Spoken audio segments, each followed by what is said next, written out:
Michelle, it is a sad day because it's the last episode of our Matchmaker series. I have really enjoyed this series. What about you? I have too. It felt very much like we were squeezing this in, and it felt like it was going to be a little bit of a let's see if we can pull this off.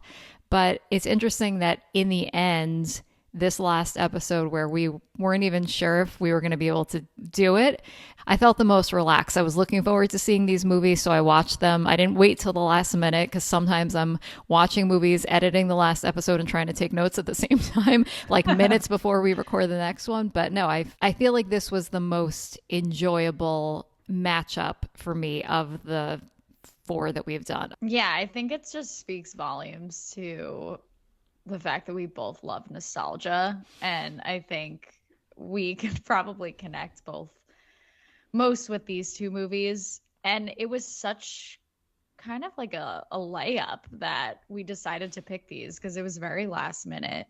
And it was such a good match. If you lined up these eight movies, I don't know that I would say that these are my two favorite movies of the eight, but revisiting something that you haven't seen in a long time, but that you have seen so many times, it just kind of gives you this instant sense of nostalgia is the best word. You already used it. I think we could give a little bit of background to listeners of why we chose these two films. So, if you don't know already, we're doing How to Lose a Guy in 10 Days and 10 Things I Hate About You. We decided on these two because they're both about fake dating scenarios. I had How to Lose a Guy in 10 Days in my head because it's always been one of my favorite comedies of this time period. It's just, there's so many good things to say about it. And Michelle, I think that you had suggested the second, which was just so perfect. I did start fixating on the number 10, and then 10 Things I Hate About You popped into my head, and I was like, oh, that could be fun. I mean, I consider it to be kind of more of a teen movie than a romance movie, but then the more we started thinking about it, like once we made the parallel of the fake dating, it was like, oh, this is perfect. And I was super excited to revisit it because I feel like it's probably been somewhere between like 15 years plus since I've seen it, but I have seen it many times. Yeah, and you like could have been in that school. Yes, that's all I Like kept I could thinking have just about. taken you and placed you. Like if you grew up in San Francisco, you would have just been there. I think it's in San Francisco. It looks like It it. looks like it. Bay Yeah. Area. Let's start with How to Lose a Guy in 10 Days. Do you have a first memory of this movie or is it just a repeat? I don't have a first memory of watching it at all. And I think I've probably only seen this movie once, maybe twice before. And not because I didn't have like a bad memory of it like last week's episode in the notebook, but That's what uh, I was nervous you were going to no, say no, afterwards. I was like, there better not be a disclaimer after that no. sentence. And it's interesting that these it came around or came out around the same time as the notebook. So I was in college. It was 2003. I was thinking about how you, Laura, had this period of your life where you had access to lots of movie channels and you whatever movies were on there during that, the early 2000s, you would just watch over and over again. And because I was in college for those first 4 years and then or first I was in high school still in 2000, 2001, but then moved to college and then moved back home. But Jimmy and I had just started dating. I felt like in that period of my life, I just did not watch movies on TV in the way that you did. So I feel like I kind of missed out on that opportunity to rewatch this like selection of movies over and over again. Come home from school if it wasn't in season for sports, and I would just rewatch them over and over again. So yeah, I don't have a first memory of How to Lose a Guy in 10 Days. I think more of my more recent memories, I would say in the past 10 years, I have to give a shout out to one of my best friends, Molly, because we we loved How to Lose a Guy in 10 Days and we would just always quote it together. I mean, there's so many hilarious lines in it. And for 10 Things I Hate About You, yeah, I feel like it's just a cultural moment for millennials and growing up with this movie. I bet most people don't have like a first memory of watching it. It's just kind of like ingrained in the fabric of movie watching for our age groups. I do have a memory of seeing 10 Things I Hate About You for the first time, but I need to set this up. They kind of spell it out for you that that 10 Things I Hate About You is based on, is it The Taming of the Shrew or Taming of the Shrew? It's a Shakespeare The Taming of the Shrew. play, It's a which we just Shakespeare yeah. play. And this movie came out, I had to look it up. It was March 31st, 1999, which was my sophomore year of high school. And I am theater kid adjacent. A lot of my friends were in our high school shows. And that year we did Kiss Me Kate, which was also in March of 1999. And in the show Kiss Me Kate, they are doing Taming of the Shrew. So I remember when this movie came out, it felt like such a wow, like how is all of this happening at the same time for us? And then Shakespeare also overload. lots of Shakespeare overload, lots of Taming of the Shrew references. Marissa Oleynik's character, Bianca, is a sophomore in high school. So I very much felt like this movie was just one and the same with my high school experience in that period of time. And I'll have to do a fact check with someone I want to be a correspondent for our show, my friend Francesca, who's one of my best friends from high school and growing up, because she also, after listening to our last episode, shared that she doesn't like the Notebook. So I have someone in my corner, but I feel like Francesca could be the person to verify that we saw this in the movies, like right when it came out, and being able to pick up on the fact that they were also doing this like taming. We were having a Taming of the Shrew moment. It's funny that you bring up Bianca's character because whenever I think of this movie, there was someone in Allison's grade, I think dated her at some point, like knew this actress, who's also very well known as she played Alex Mack in. Wait, Someone in Allison's grade dated her. Or maybe they lied because wow. I don't remember who it was. Because and this is another, it's going to be a high school fact check. We have to check with Allison on this. For our audience who doesn't know who Allison is, she's our sister. She's in our family of four sisters, the one who comes after me. So we're about like 3.5 years apart, 4 years apart in school. And Larissa Oleynik is, I looked this up, I think 2 or 3 years older than me. So that's like, we're talking like maybe like possibly an 8-year, up to an 8-year age gap, which is not, I mean, it could happen and there's nothing wrong with that, but. I could be mixing this up with another actress. We'll fact check it and get back to you, but okay. I feel like it could happen. It's not. Maybe not dating, but maybe someone knew her. One thing that I was thinking of, I was not in theater, and I feel like we need to talk about just high school dynamics because we haven't done, I would say, too many movies that take place in this world of high school. I was not a theater kid, but if I could like go back, I think I would have been. I think I would have somehow inserted myself into the production, whether it's just helping out as like a stage crew member. But it's so sad that even outside of a movie world, like that group is looked as like, oh, they're nerdy kids, which is so silly because it's just totally stereotyping like different groups of people in high school and everyone's just like trying to find their own place. But I think like I would have liked to have been in that group, and I'm happy that you were able to like be in orchestra and like be tied to the productions. I was so happy to watch a movie that was like an hour and 35 minutes. Every movie as of recent is like 2 to 3 hours long because it's all made for streaming. And I forgot how much I missed just like a short hour and a half movie I could watch and go on with my day after. I'm putting my foot down with like over 2.5 hour movies. This was a delight. The millennials have spoken. I cannot agree with you more. The older and the younger millennials are all on the same page. We're used to watching 15-second clips of things on social media all day, in which if it doesn't get our attention within the first 2 seconds, we're moving on.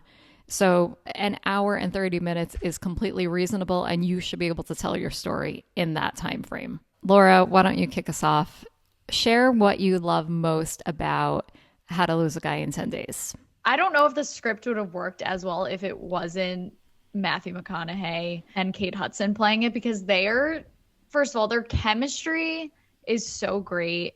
I think we talk a lot about on these episodes how the actors really make or break all films, which I know is kind of a blanket statement, but the way that they deliver this script is so wonderful. Like I found again, I have seen this movie so many times, but every time I just find myself belly laughing at their banter. A lot of the scenes are just the two of them. I believe their chemistry. Before I watched this movie recently, I have been watching a lot of old movies. So I've been watching a bunch of Spencer Tracy, Katharine Hepburn movies.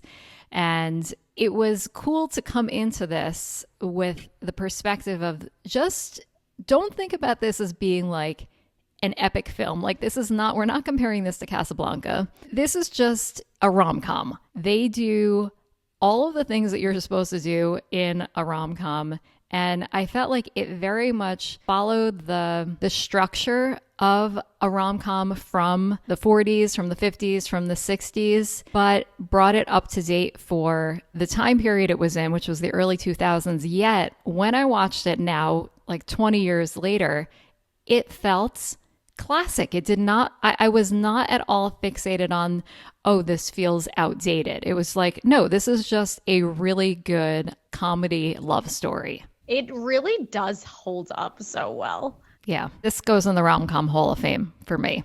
Two of these actors have gone on to create wonderful films after this as well, like Academy Award winning films. But the Council of Friends and supporting roles in this movie is great. I think that they actually don't have a huge runway to shine, but both of like each of them having the two friends and counsel at work, I really loved all of those scenes and those moments. Like it felt like they really were such close friends. Like, you know how you have like your, you know, work wife or work husband at work who you just can like bounce things off of and you love hanging out with them in a work setting and outside of a work setting. And it felt very authentic and real. Like it didn't feel like they were just placing them in the movie as expository characters or to move the plot along. Like it actually felt important in the fabric of why this is a funny movie.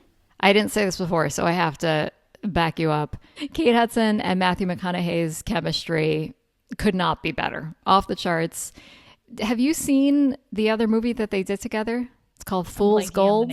I don't think so. It was more recent, right? Yeah, I haven't seen it, but I also, in watching so many Hepburn Tracy movies in which they did so many together, it kind of left me longing that like Kate Hudson and Matthew McConaughey could have done, and maybe they still will do more together. Like you said, I know that they've done so many like other more like epic projects since then, but I feel like for fan service, it would be great. Kate Hudson, she's such a delight. I think if it was any other actors playing this, I don't think that it would have held up. And the friends complement them just as well. I love that you said they weren't just there for exposition, like they were actually part of the plot. I mean, Michelle, Catherine Hahn's character, the whole thing was really kicked off because of a situation that she was in. So I liked that she did very much like stay central to the story, and they have a part at the end where she kind of, her story gets wrapped up. Like we kind of see what happens in her storyline, which they didn't need to do, but I loved that that was included because I was invested in what was going on in her life. And I didn't want her to just be like a pawn in the main storyline. It's a rom-com, but I really think that the setup was strong of having it start with her in that situation. I have to give a shout out to Catherine Hahn because I truly think that she is one of the most underrated actresses of our time period. The reason we haven't seen her in too many movies is because she had a family and she was like taking some time off from work. But I wish that I could like see her in every comedy. Her role in Step Brothers is like, I think one of the most iconic roles of our time period. Using the word iconic, it's a must in this episode. She is another delight in this movie. She's supposed to be like an annoying, over the top, needy human, and I love her. Like I love her. The fact that I could say that, like it could have completely gone the other way where they picked another actress for this role and she would have been unwatchable. But I wanted more of her on the screen. Like when we meet her and the door opens and she's hysterically crying, Amazing performance. She looks like she's wearing a curtain. Her apartment like, sort of gives me anxiety because there's way too many patterns, but she's just like in bed with tissues and it's so great. You mentioned that typically that type of character wouldn't be appealing. And I would even say the same thing about Kate Hudson's character. I was just completely on board for hanging out with this friend group, all three of them. But I wanted to be in that room where they're all taking their shoes off and talking about what articles they're writing for the day, regardless of, I'd probably be in Andy's camp where I wouldn't want to be writing about toe fungus or silly beauty trends, but like I wanted a seat. Okay, before we leave this room, I have to first give a shout out to Annie Parise or Parisi, who plays the third friend, whose name is Jeannie. Love Jeannie. Laura, did you watch the show Friends from College? It was on Netflix. There were like 2 seasons. No. So I think that that actress is more famous for being on Law and Order, but watch Friends from College. Highly, highly recommend. One of my favorite shows that I've watched in recent years. Really well written, but I love her character in that. It's a very like complicated character. It's one of those like you kind of hate her, but you kind of love her. And it was a delight to see her pop up. I did not really know who she was probably the first time I saw this movie. So it was great to kind of like see this actress who I know has, just like Catherine Hahn, like become so accomplished and respected, but like to see them in their beginnings and them hitting it out of the park from their earlier days. And then on the flip side of that, I think when this came out, Phoebe Newirth was already well respected. I mean, she would not have landed in the boss role of Lana, the woman who's in charge of the magazine, kind of a, I'd say like an earlier iteration of Devil Wears Prada. Devil Wears Prada came out after this, right? Yes. So she's kind of more like a mild version of Meryl Streep. She's not intense. Yeah.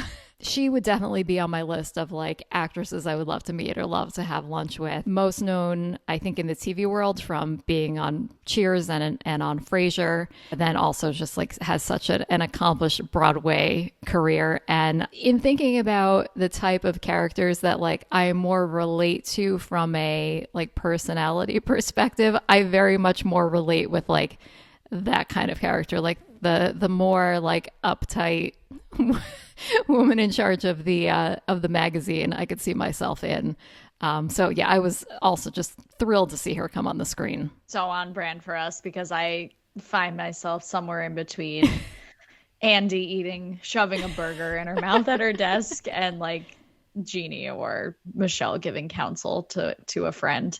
Yeah, but I agree. I think that both of the bosses in this movie are very cartoonish, very like strong supporting roles, and every scene that they're in, they do a good job. Can we talk about Ben's counsel a little bit? Because every scene that the three of them are in, I think are some of the funniest scenes in the movies. Adam Goldberg plays Tony. He's more of the like the sarcastic one. And then Thomas Lennon is the actor who plays Thayer. Just that one liner that Andy has when she meets them for the first time. She goes, "Oh, honey, they're not so simple-minded." When Andy and Tony meet for the first time and she brings him like a Burberry shirt and the Chinese Crescent dog that she was very upset he didn't know the breed of. But Tony's just egging on the whole situation. He kind of like mumbles it under his breath. I just think the actor does such a great job. I want to be in all of those scenes as well.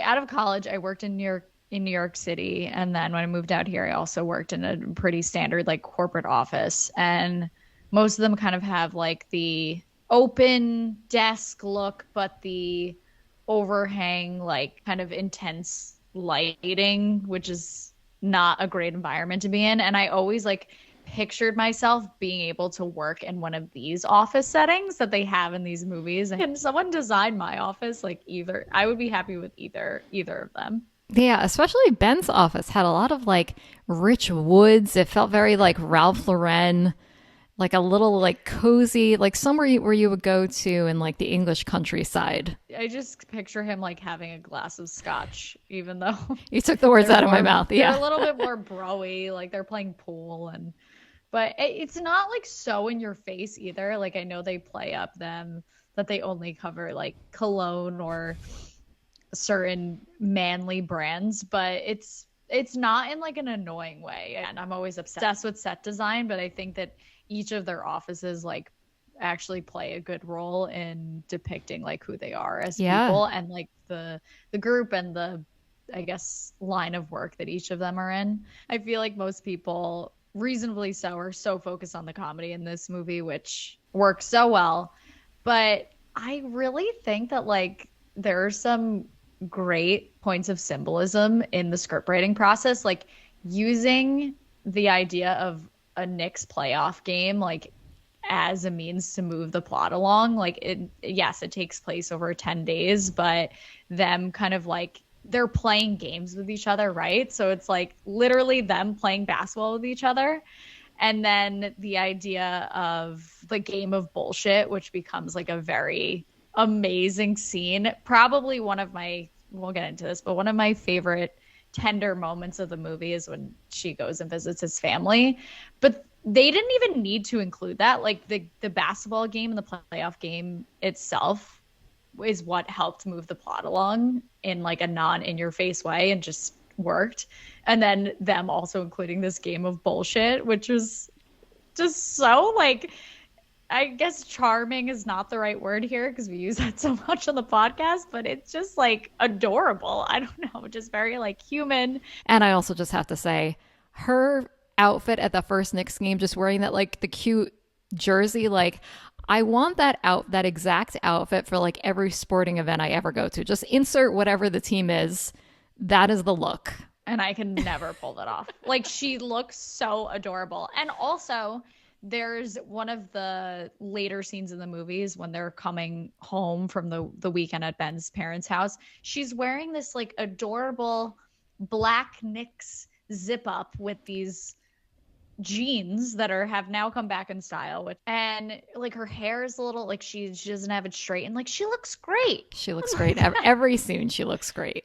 She's very sporty, but again I think that's what like plays into her character of just like she's not like she's trying to be like one of the boys and like no cool. Like, she that's is just, cool like, who she yeah is. There's probably so many other things that I'm not capturing but hopefully will come through in the later in the podcast. But let's talk about the amazing 90s release of 10 Things I Hate About You. I want to start with you because I think you're a little bit closer to this time period. This is obviously coming from a place of bias, but I think the number one thing that I loved about this movie is that it just felt so true to what high school did feel like. It was really not so far off, and they did a lot of the generic things that they do in high school movies. Like they have like, you know, the big party, they have the separation of the social groups. But in a way, I do feel like all of those things did happen. They exaggerated them for the movie, but that's what you have to do in movies. So,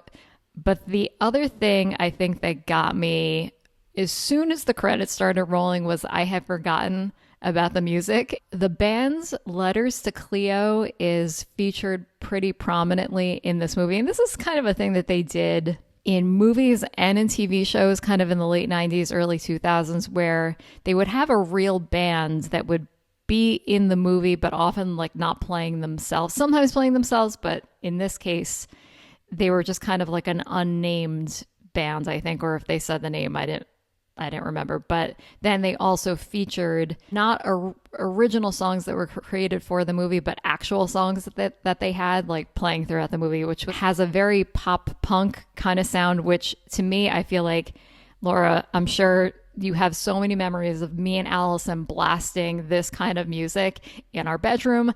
We had a little disc radio player that we kept in the bathroom. So blasting out of that room as well. And this to me was like not specifically this band, but this sound was like the soundtrack of my high school years. Soundtracks today in movies have now kind of morphed into like, oh, I'm going to go to Spotify and pull up whatever playlist that someone has either created for the movie or that they actually released the album as part of it.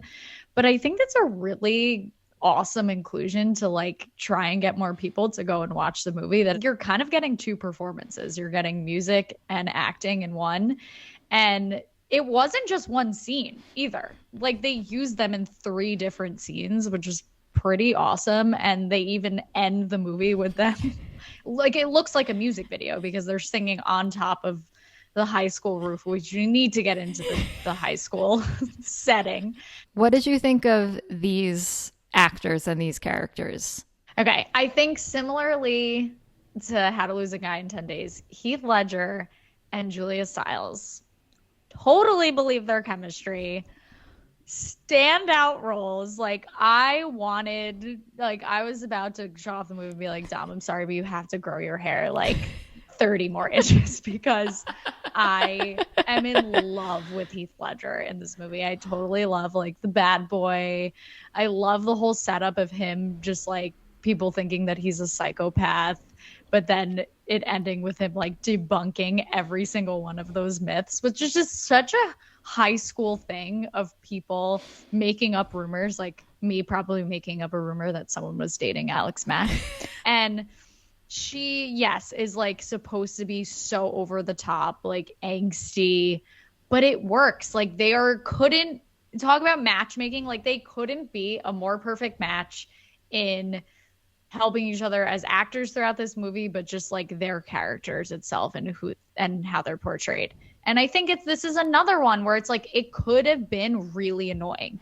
Like there were points where I'm like, okay, Kat's character is like a little over the top, but it's supposed to be that way. Their chemistry was off the charts, and their acting, for this being like a stupid teen movie, was great in the same way that we saw Kate Hudson and Matthew McConaughey go on to do these like epic roles. Same. I mean, Julia Stiles has been in many different projects, and I feel like everything I've seen her in, she's been great. Obviously, Heath Ledger, his, story ended sadly, but I mean, he went out on a very high note. I mean, I think he kind of, in his short time with us here on Earth, really cemented himself as a very respected actor. And if you think of someone being an Academy Award winning actor, you don't think, oh, they were in this like stupid teen movie.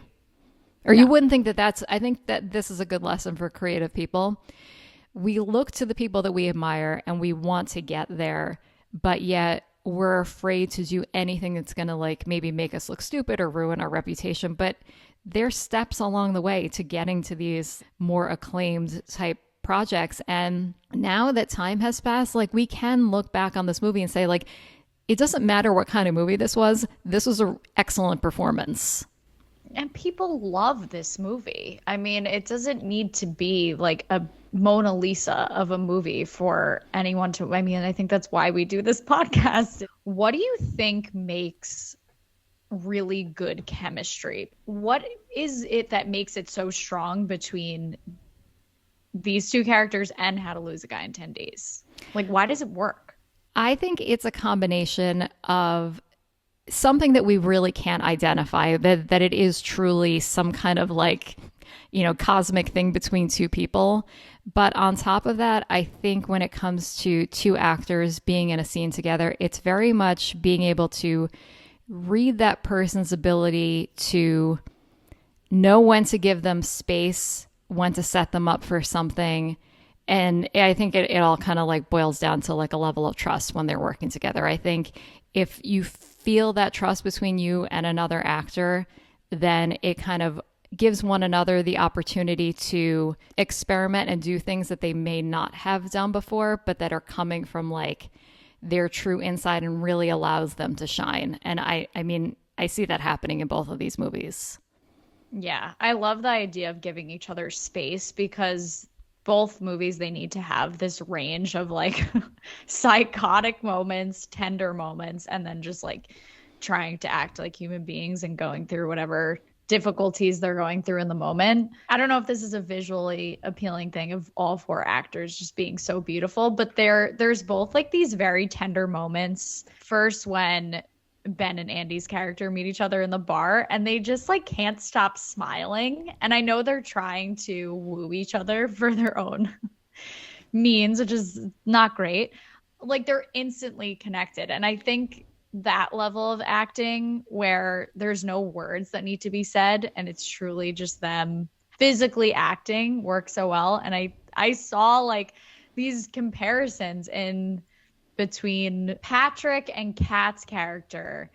They're kind of butting heads when they first meet each other. There are so many moments throughout the movie and they both have great big smiles, and it's just like this physical acting where no words need to be said. And like you said, Michelle, it's just this like cosmic attraction that just, it's like you can't look away in both of these movies. And like either of those moments, I just like want to be a fly in the wall, like watching them go out on a date.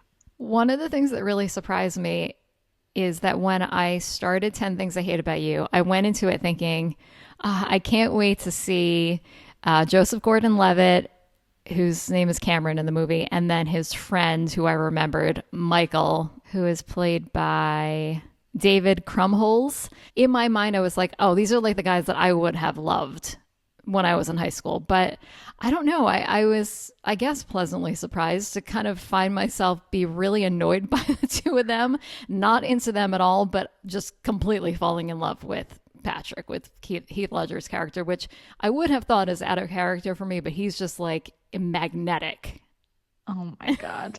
He was in wearing his all black and like angrily chopping or sawing wood. I don't even know.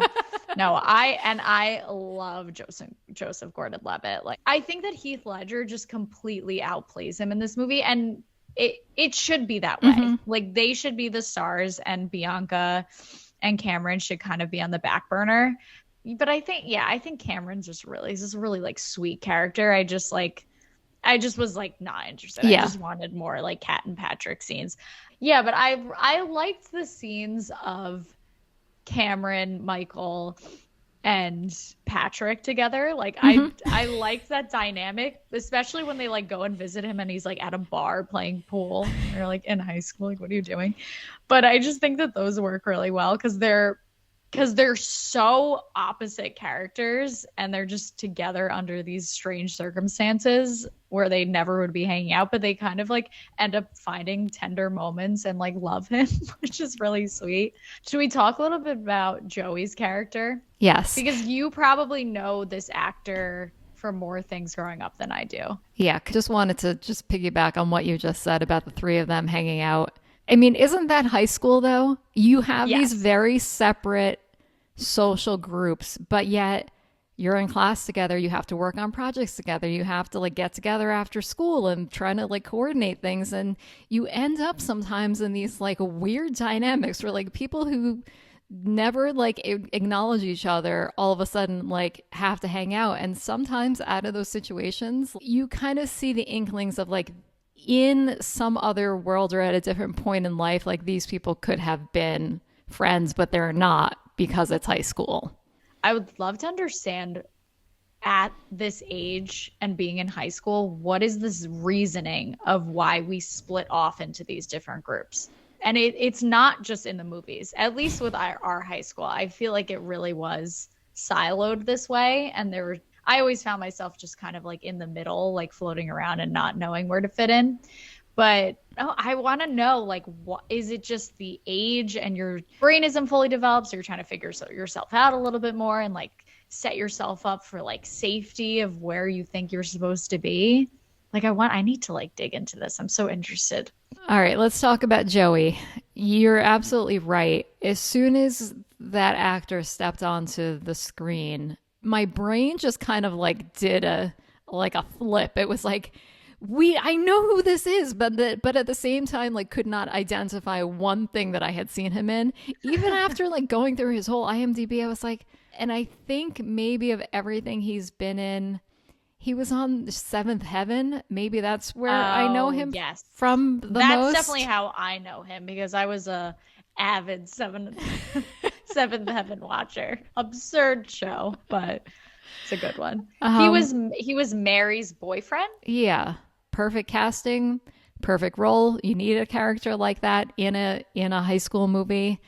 Okay, so we need to talk about the dad because he will definitely be the chunk of the section of favorite lines from this movie. But I had this thought while I was watching this movie in a movie universe that the dad, like, the two girls are in college and he becomes Paolo in the Princess Diaries. Like, he just morphs, he like leaves OBGYN world and he's like trying to help women like feel more confident about themselves. So he becomes a hairdresser. Like, I think that he morphs into a new person. Like, he's alone, he's kind of losing it.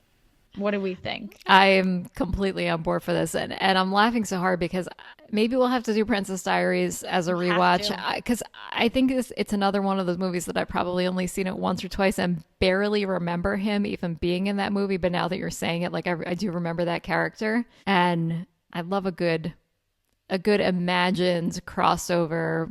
What happened to this character and how did they become this other character? Yeah. Paolo has had a resurgence because since TikTok emerged, there's a TikTok trend. There's Paolo When on TikTok. there is Paolo on TikTok, we actually did it for Erica's wedding, where you do like a transformation of like, we take this and give you a princess. Oh, And right, people right. will take like really ugly photos of people before they get married and before they're all done up.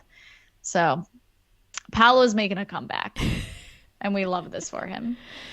I love that these like fantastically talented actors are willing to be in movies like this and just give it 110%. Yeah, I think another thing that works well in script writing territory with both of these movies is like the lead up and the stakes getting much higher of like this grand event. So like in How to Lose a Guy in 10 Days, they have the diamond ball, and then in this movie they have prom, and it's like they're talking about this event the whole movie, that it's like coming, it's coming, and then it gets there and it's like the blow up of both those scenes, which I know is very like textbook screenwriting, but I think it works really well in How to Lose a Guy in 10 Days. It's another opportunity to have a band playing. There are a lot of movies in this category, which I could probably name a couple off the top of my head, that I always get emotional during at a certain point. Like, they pull at your heartstrings. So I'll use How to Lose a Guy in 10 Days, like the scene where she goes and visits his family and she starts crying in the bathroom. I love that scene. Like, it's so beautiful, and I think it's really like raw and real. And then in 10 Things I Hate About You, and when Julia Stiles is up in front of the class and is like reading this really like intense poem in English class, I always get a little emotional. These filmmakers and scriptwriters are giving you all the things. Like, they're giving you entertainment, they're giving you like kind of escapism where you don't need to think and like be critiquing everything. And they're also giving you a little bit of emotion. Shakespeare would have loved these two You movies. would have loved these movies. Be like, look what I created.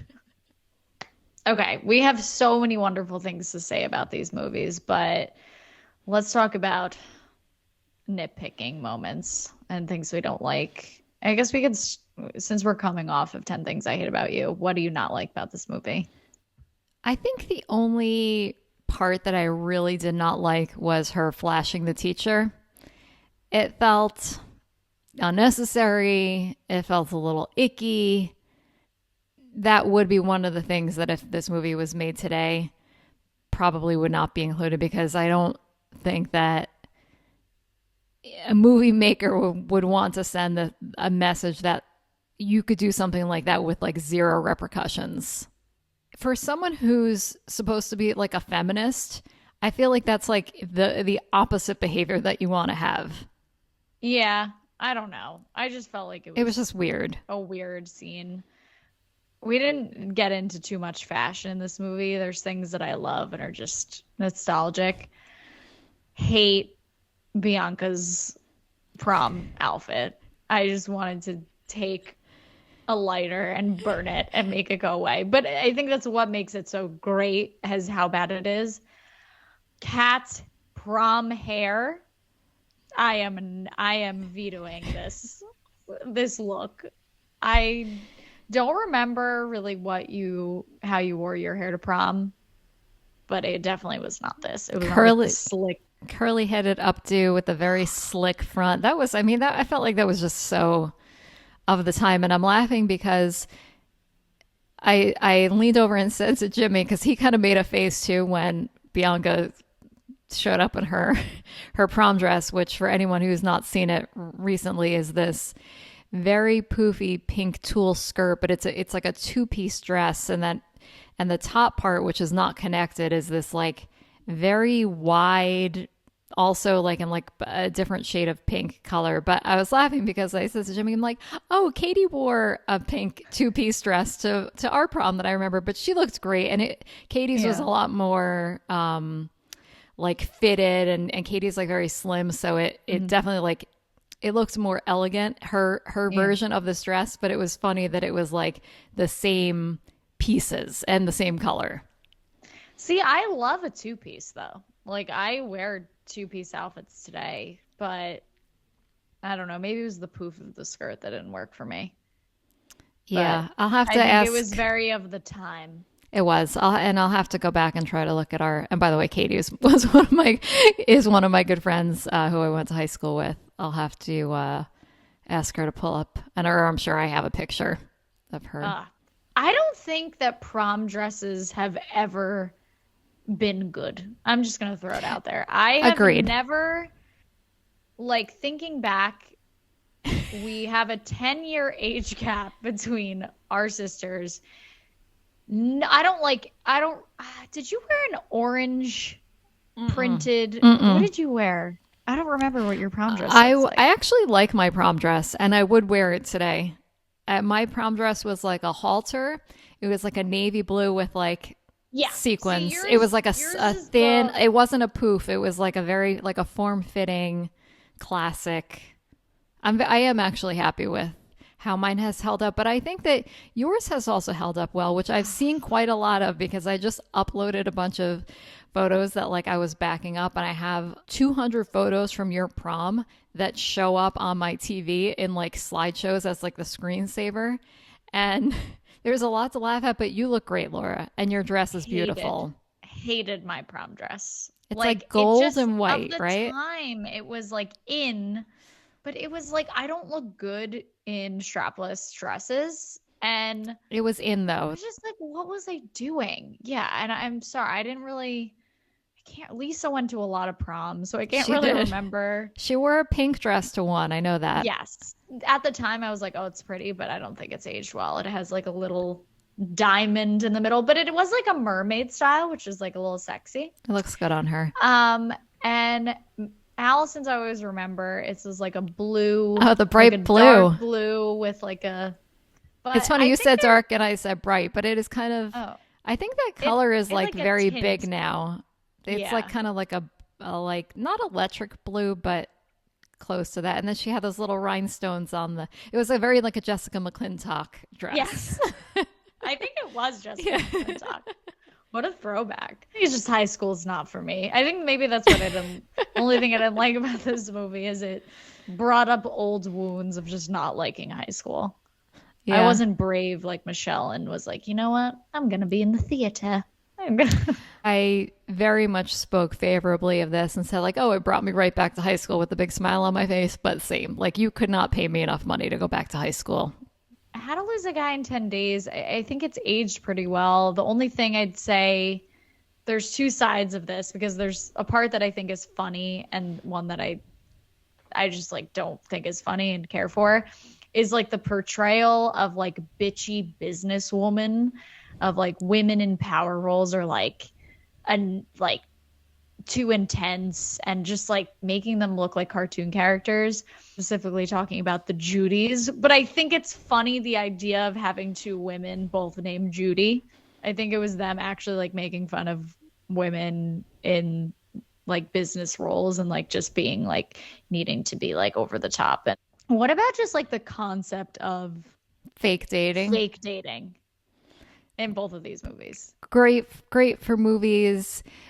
In real life, probably not as great unless it's, I think when I really love fake dating is when both people, they've made the decision, like we need to pretend to be dating to like get out of this situation. And that's probably my favorite instance of that trope being used. In this, it did stress me out a little bit, but like knowing that it was leading to what it was going to lead to I was down for it. How about you? Yeah. I don't love the idea of getting paid to date Mm-hmm. someone. I think it's extremely messed up. Mm-hmm. But I think that it also, the reasoning of that was to show that Heath Ledger's character was like, no, I actually like really love her and I wouldn't do this to anyone that I care about. So it showed like a good character arc. And for How to Lose a Guy in 10 Days, it was a little better because they both were like in on it as much as like Separately, yeah. separately. I think that Matthew McConaughey's situation was more messed up and like just really icky of being like, I'm gonna get a woman to fall for me so I can get like a bump in my career. Where I feel like Andy was like, just doing this for research. So Yeah, a little nothing more of a wrong. power move. What are other movies during this, I guess, 90s, early 2000s with either fake dating where they both know or don't know that you think work well? One that comes to mind, which is a little bit newer, is The Proposal with Sandra Bullock and Ryan Reynolds because they're both in on it. I really like that movie. I think it works well. I've heard so many good things about that movie, yet I've still never seen it. So You should maybe we'll watch have, it. maybe that'll be like a next year's Valentine's Day Yeah. series. The one that immediately came to mind for me, and this was, I mentioned my friend Francesca at the beginning of the show. This is definitely like one of our favorites that we loved in high school. Is a movie called Picture Perfect that Jennifer Aniston was in. She's also in one of these like ad exec roles where no one at work is taking her seriously because she's not married. So she convinces this guy who she took a picture with at a wedding to come and like pose and pretend to be her fiance so that she can get ahead in her career. And it's a really Wow. he Jay Moore plays the guy and he's like such a sweetheart. It's definitely like one of my favorite rom-com male characters that I love. I've never seen that movie. I don't think I've Oh, ever even heard of it. yeah, it So, flies under the radar, but it's a good one. And Kevin Bacon's in it. There's like a lot of big, yeah. you recognize a It's, lot of the people in it. I'd love to get some audience participation. We'll post yeah. something on social media. Look for us at Film to Table Pod on Instagram, which is really the only social platform we're on right now, other than YouTube. Look for a prompt and share your favorite. Fake dating movies or movies you think would match up because we're trying to get ahead of February 2024. Yeah, Maybe we'll have to do like a late January through the we'll start it just do earlier next year. a rom-com quarter. I guess I didn't really ask you about How to Lose a Guy in 10 Days. For How to Lose a Guy in 10 Days, the dog, I mean, it was fine. You just don't like the dog. It's okay. No, I'm not saying this against the dog. It's not the I dog's don't like the fault. dog. I It's felt not like a it cute dog. was kind of all dogs are cute. I'm this is not an offense against the dog or the dog actor. I almost like felt bad for the dog. I think that it needed to like play this role in this movie when it But felt they made him like wear they kind of like frosting on his necklace. yeah, like they The use the beer. dog to like for like cheap jokes. I think this is what it boils down to. Every joke that I felt like was like cheap involved the dog. I like the dog. I thought it was funny. I love the scene where she comes in and he's like, what is it? It's like a dog. And she's like, it's a Chinese cricket. My question for you is, what world did you want to be in more? Let's get into favorite scenes and lines because I'm sure a lot of these go hand in hand. I want to start with you, and I want to start with How to Lose a Guy in 10 Days since you are seeing this for the first time in a very long time. I think you're going to be surprised by what my favorite scene is in both of these movies. My favorite scene in How to Lose a Guy in 10 Days was the scene where they first kiss, where she kisses him. They're like in his bedroom. And when it happened, I was kind of like surprised. I know that may sound weird because they were obviously like setting it up that they were going in this direction and that was like her aim in all of this. But I think the way that it happened felt so true. And maybe this was just really good acting, or maybe this is just my interpretation of it. She was really communicating that, okay, she actually likes him. Like, this is not all just fake or to get her article written. I feel like in all of our movies, I need to start doing this because I always have like, I would categorize favorite scenes differently because I always have like a tender one in mind and a funny one in mind. And for this, just going back to Molly, the scene that we quote the most is definitely the poker scene.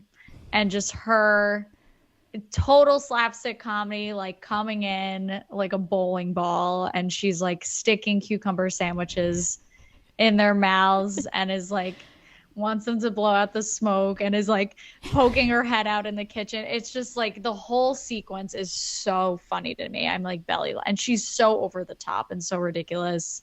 So it's definitely has to be my funny one. And then for tender ones, I mentioned this earlier. It's a lot of scenes, but I love when he brings her home to her family because it's the first, aside from the first date that they meeting that they go on, and she's herself and she's trying to hook him in.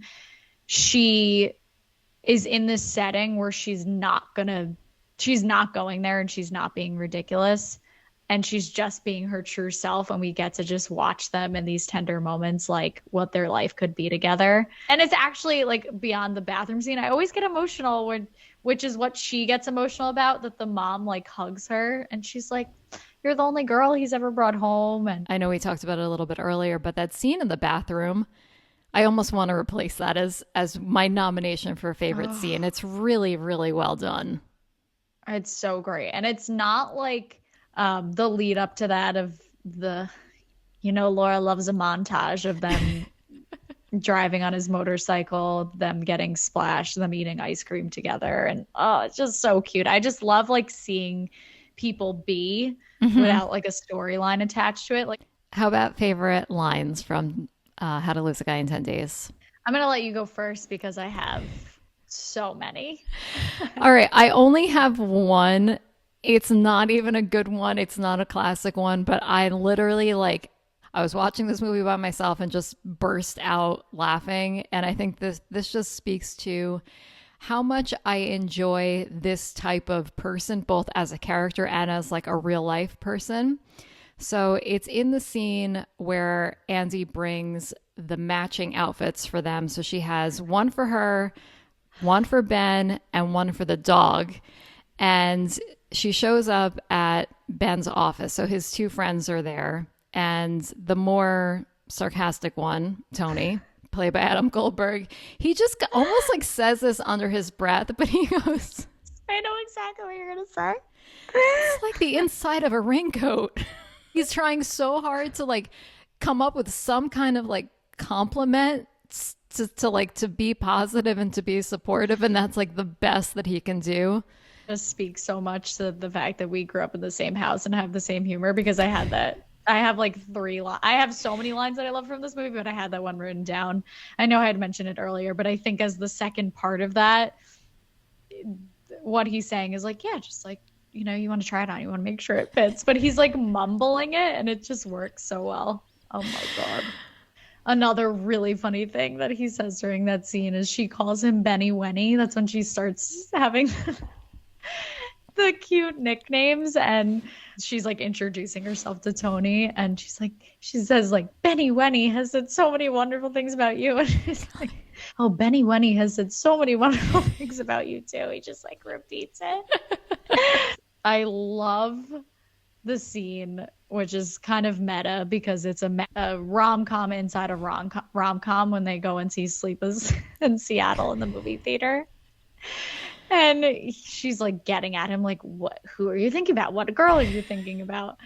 And he's like, I'm thinking about, you should cut this in, but he says like, I'm thinking about how like, beautiful you are. And she goes, oh, Benji? She calls him Benji for the first time. Like, all of her nicknames for him are so funny. And I think he calls her Sweet Pea, or she calls him Sweet Pea. And it's the idea of them only knowing each other for 3 days, and she's calling him Benny Wenny and Benji and just all these ridiculous things. And he can't get out of the scenario because he's like pressed for time. Back to the poker scene where she's like, Tony. She like takes the pizza out of her mouth. She's like, yucky, yucky pizza. Yummy, yummy cucumber sandwich. Like the fact that she's bringing cucumber sandwiches. Oh my God. We'll have to talk about that in the food section, but so good.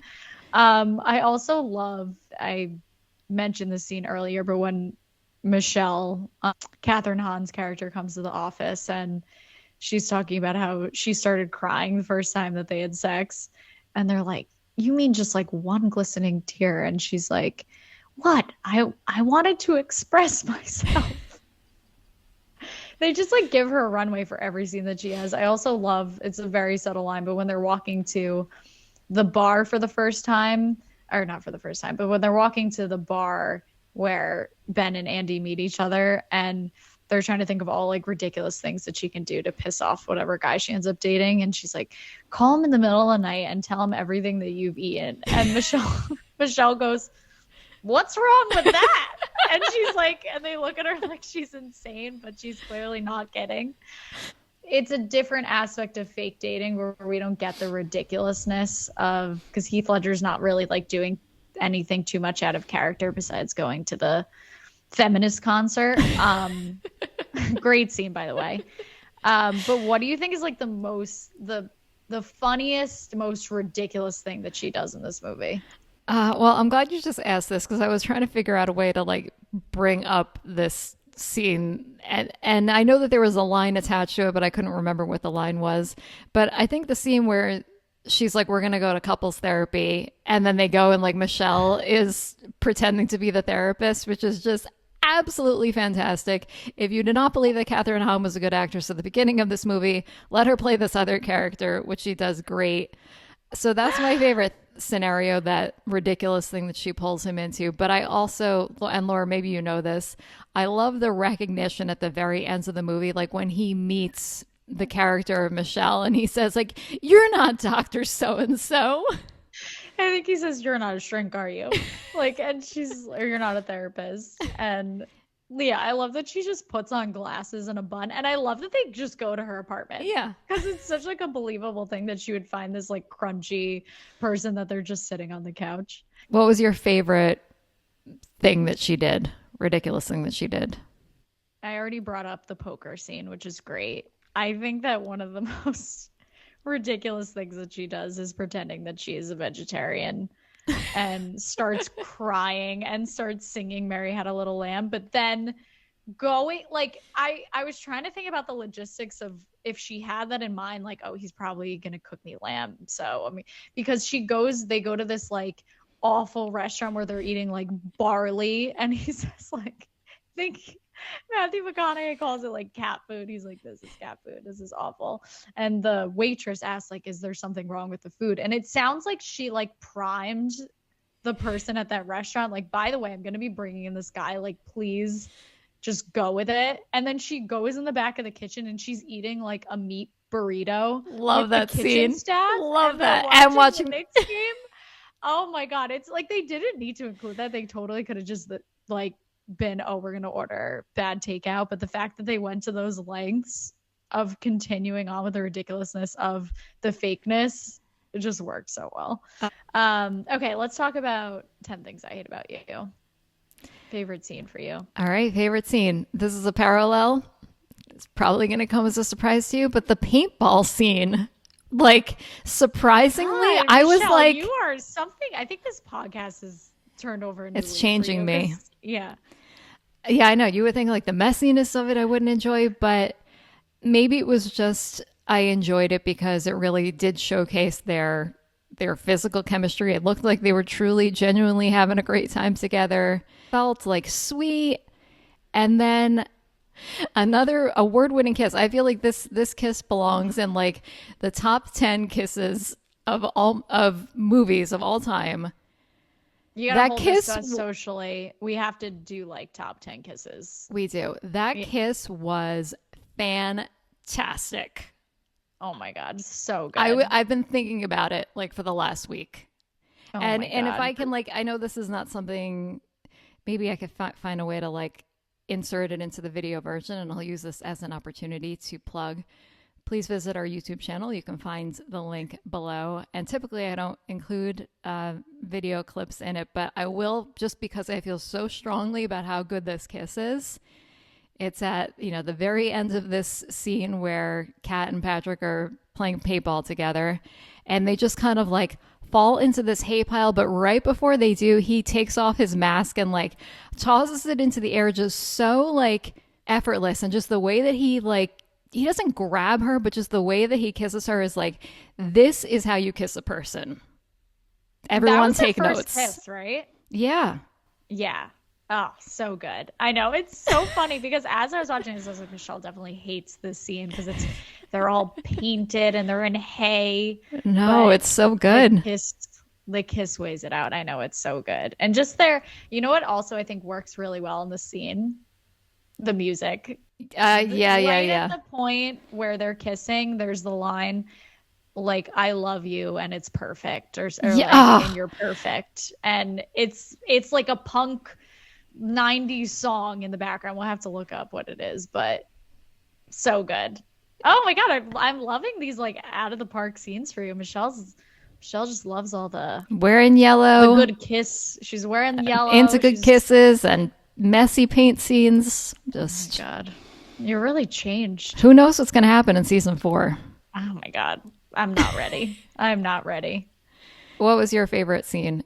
I'll guess I'll go with comedy and tender. Okay. Comedy when the dad makes her wear like the pregnancy suit and Heath Ledger like shows up and he's like, "Who knocked up your sister?" But just the whole sequence of the dad being like, "I want you to wear I forget what he calls it. We'll have to cut Like this in, but I the want you to belly or wear I the want you to wear the belly." And then I think tenderness, which is the first budding of Patrick falling for Kat, is at the feminist show, which is just like it felt very a club that you've never been to and doesn't exist. Yet it felt so familiar. Like I don't know, School of Rock we haven't done, but which I don't think you've seen, but the I've seen opening it, but scene, okay, yeah. takes place in this like underground like show, which just feels so like movie and cartoonish. Like it doesn't feel real. It feels like it was just created. And I felt the same way in that setting.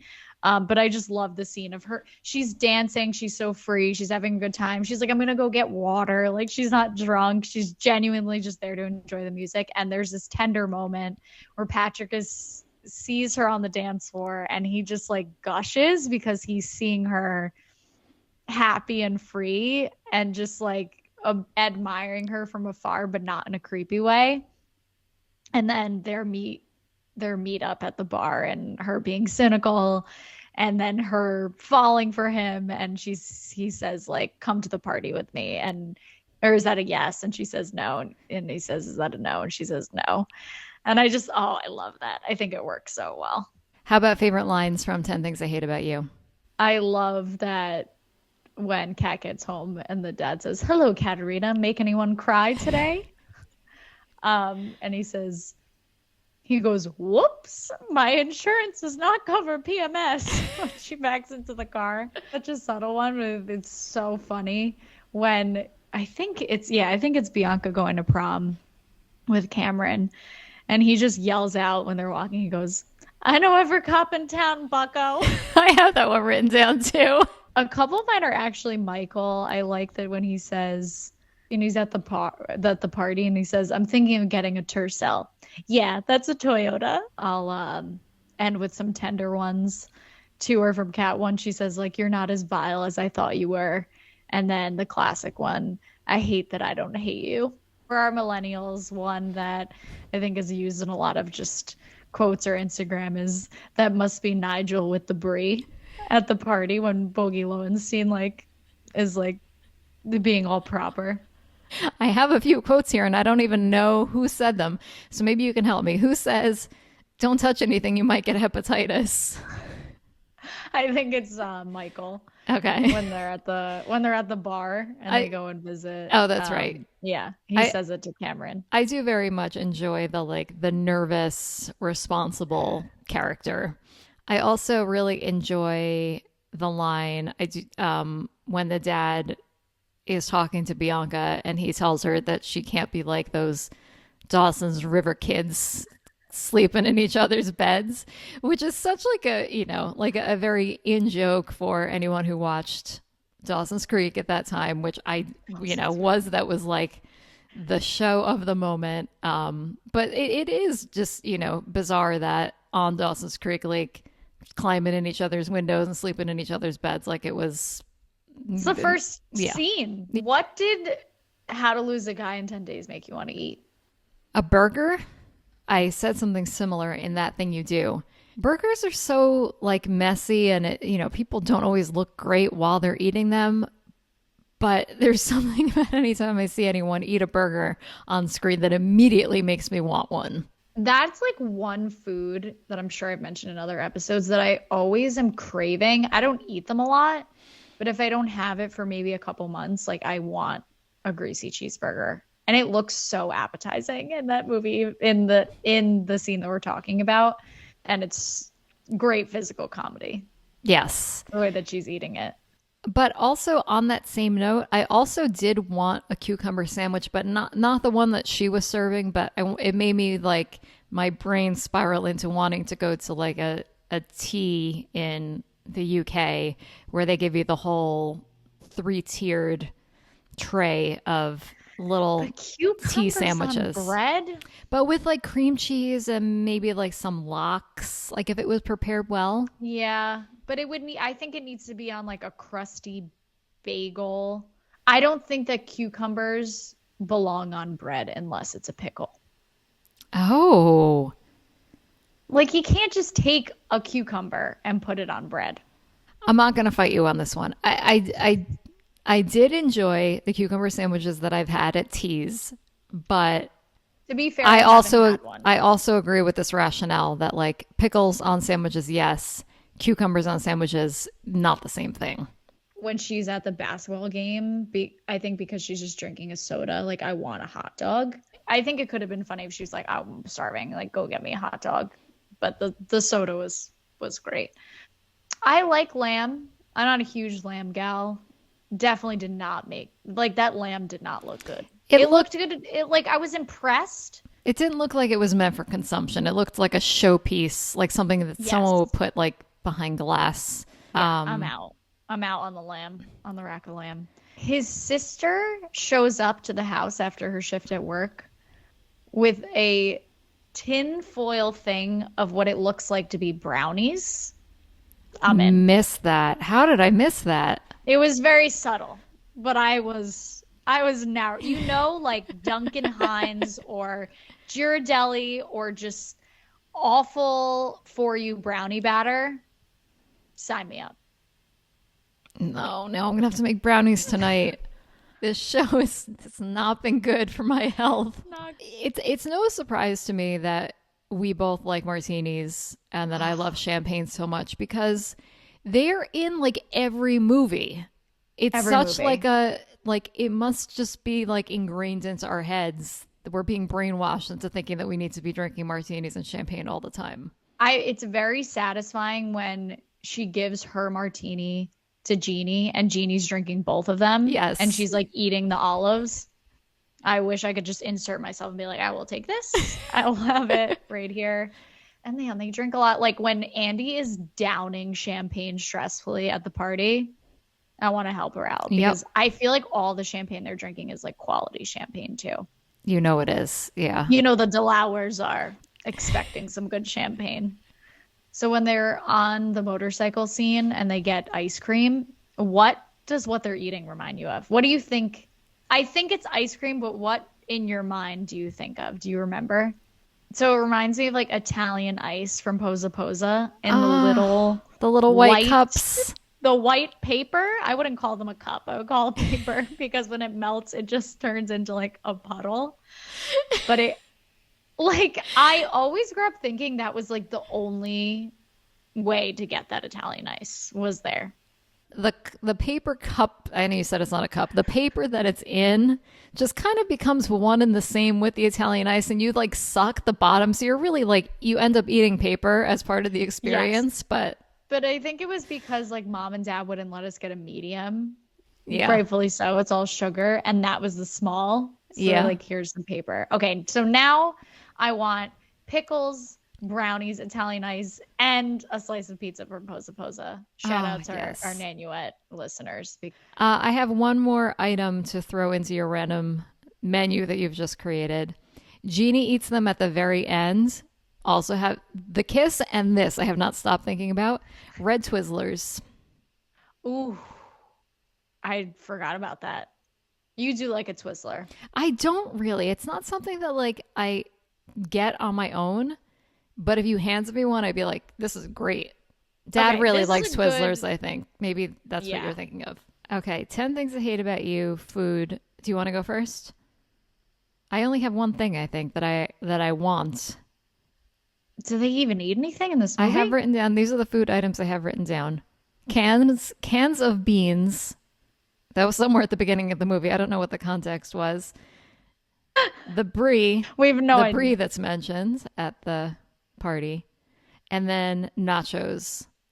Someone eats nachos at some Sweet point, nachos. but I've, I hope it wasn't some gross scenario because I think we're just at the point where we're starving. If someone brought me a plate of nachos right now, I would be very happy.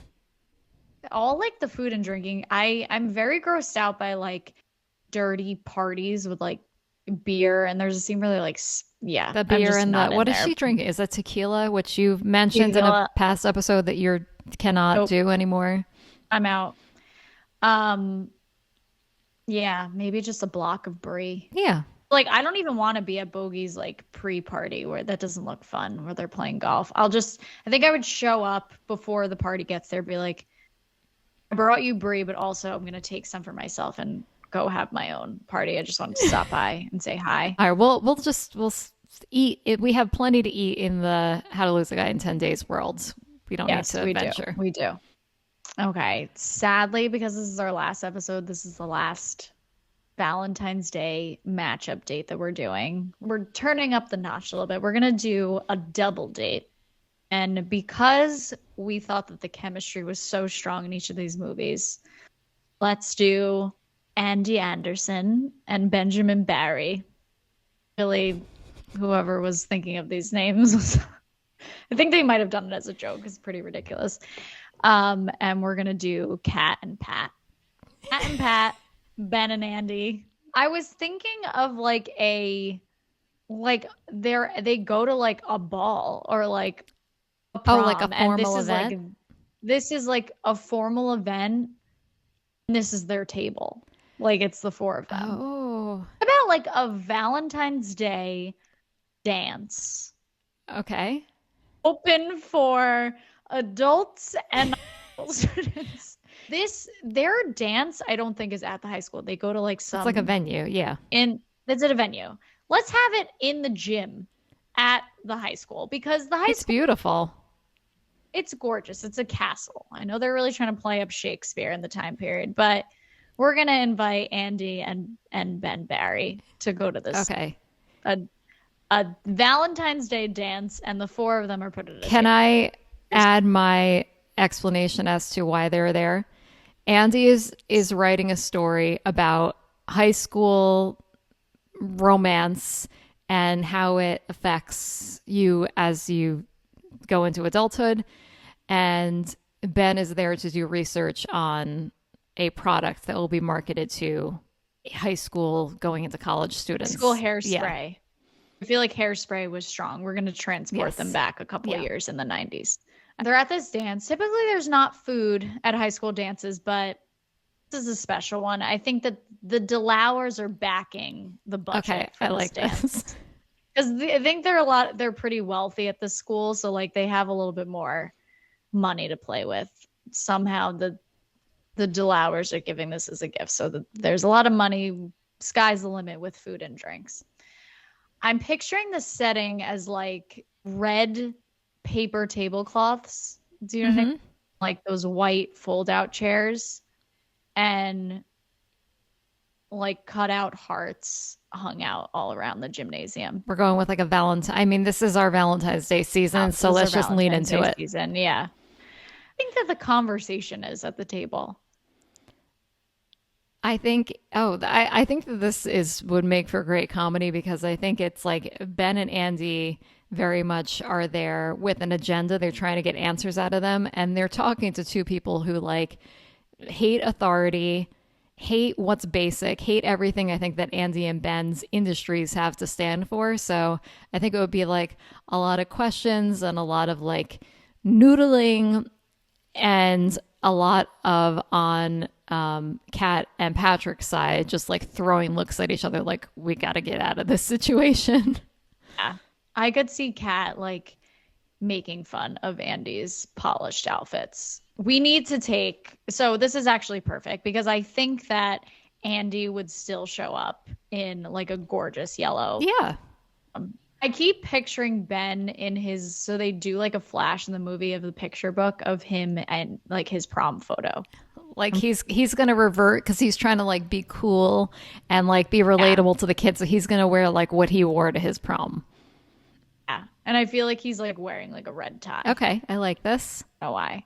I think that I know that Patrick wears a suit, but I think that he like hates Valentine's Day, so I feel like he's just wearing like all Yeah, black. and I think that Kat is also wearing all black and maybe like combat boots. And I feel like they're like, we gotta get out of here and go to a Yeah. show, like a metal show. I'm done with One this. thing keeps coming to mind immediately because I'm picturing like one of these buffets. What? I think it would be a Okay. buffet. So I the think it would be the immediately what comes to mind is eggplant rollatini. I feel like that's being served at this dinner. But I feel like both Patrick and Ben have hinted that they like meat. So there's like gotta be But it's probably just like an array of like, you know, those basic chicken dishes, like a chicken piccata. what's like a form of like a roast beef that's usually in a Ugh. Like at like you a know what I'm talking wedding. about? Like beef Wellington, No, I think that but that's like even like too. chopped. Beef Wellington, I think, has like a puff pastry involved in it. I think it like what's like the most basic beef that they Maybe serve? like a chicken franchise, Yeah, kind of similar to piccata, but I would like love to eat that. I mean, I enjoy all those like basic catered Yeah. chicken dishes, but Think that they're gonna have that, and then towards the end of the night, they're gonna have like quote unquote junk food, as we're talking about. Like, I think they're gonna have like hot dogs and maybe some hamburgers. Like, they may have like, let's go back to like McDonald's nostalgia yes. from like the 90s. Like, they got some good budget at from the Here's Delowers what in I the think school. happens. So, I think that Andy and Ben figured out the only way they were going to get these two to talk is if they snuck them booze. So I think all four of them get boozed up. They catch an Uber, even though they didn't have Ubers then. They go through the McDonald's drive-through with the Uber, and that's when they all start like opening up and helping them with their campaign. But then Andy and Ben realize that they don't want to take advantage of their new friends and they decide that they're not going to write the story. They're not going to do the ad campaign. They're just going to continue to hang out and drink the milkshakes punch together. list. Yeah. And then in the end, they're like, you know what? Drop us off at that feminine, at that feminist punk show. I think it's just kind of an accepted thing among people that when we go to these events, and a lot of times weddings are included in this, that like no one really likes the food that much. And you always need something at the end of the night, and you end up going to a McDonald's or a McDonald's adjacent type situation. I would love a wedding that they just like serve In and Out or Shake Shack. Just like have some bites and then eating I that. think both of us really love the high low. I love the idea of like being in a formal gown and eating a Chick-fil-A sandwich. That sounds great to me. Ah, you're making me rethink my whole wedding now. A fun Is date. that I it? think that's a wrap. Yeah, sounds like a great date. Yeah. Okay, well, we don't have anything next week because this was our last matchmaker episode, but please stay tuned on social. We will have some fun upcoming seasons. Share some content on our Instagram and also on our YouTube page to kind of tide you over. We have a bunch of clips from season 3, our matchmaking season. Some of it that didn't even make it into the episodes that we'd love to share with you. So please come and follow, like our posts so that you can see, so that they'll show up in your feed. And then, yeah, stay tuned because we do know what our next season theme will be. Not quite ready to share it just yet, but we will drop a teaser into the podcast feed before we start releasing those episodes. Bring you along for the ride. Wait.